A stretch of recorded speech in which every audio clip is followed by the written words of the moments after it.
چې په هر کور کې ویرونه وو ژړا سول ای د افغان په کورو ګډه څه بلا سول ډېرې پیغلې منامراجې پر کور ناستې ای چې زلمې مو په ځواني کې نیمه خوا سول د پردو د ناروا غوښتنو ښکار یو دا په دې چې مشران مو ناروا سول جنازې تر قبرستان هر ورځ وړو را سهیر په کلو کلو خندا سول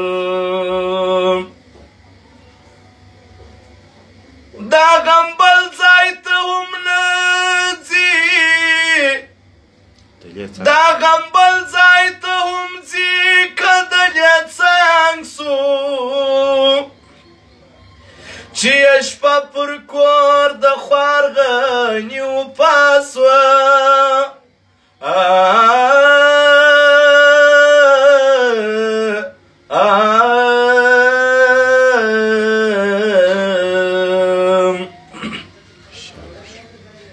برایی عجب شپه وه د شهید غمجن خبر وو خبر وو د غم پرخه راخپراوه څه غمگین محضر وو محضر وو سانجی ټول کور وو د تور سرو اسویلی ویم سانجی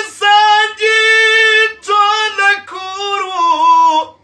د تور سرو اسویلی ویم د شهید کونډه خپاوه پر یتیم یشی سر وو یشی سر وو د غم پرخه راخپراوه څه غمگین محضر وو محضر وو خور په سرو سترګو وناسته د خاورینې کوټې کونج کې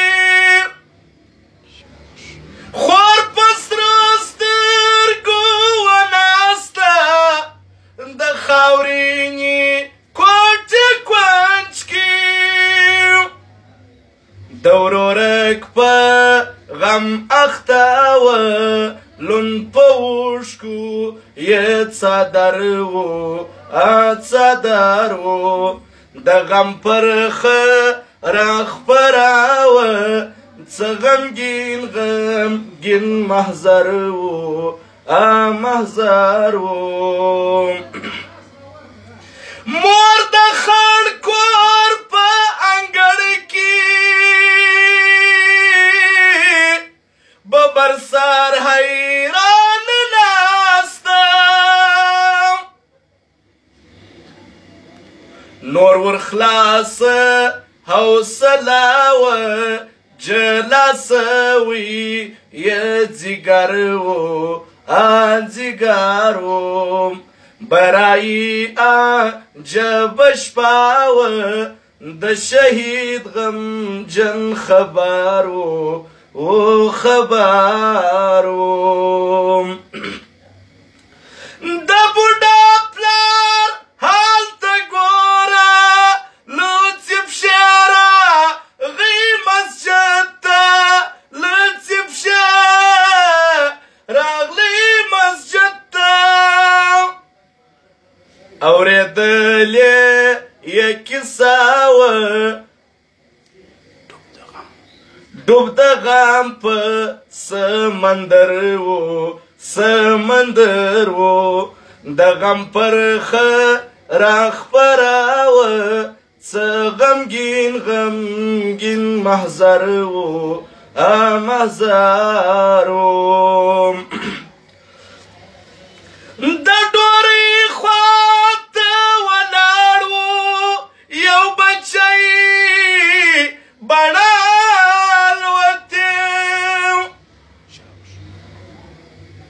د پلار جان یې جنازه وه خړ په دوړو یې بشر و بشر و پر غني و په غمونه تېرېده له ډلې ډلې پر غني و په غمونه تېرېدله ډلې ډلې د شهیدو قافله وه هر طرف ته شور محشر و برایي عجبه شپه وه د شهید غمجن خبر و د غم پرخه راخپراوه څه غمګین محضر و څه غمګین محضر و. جزاک الله نعمت خان.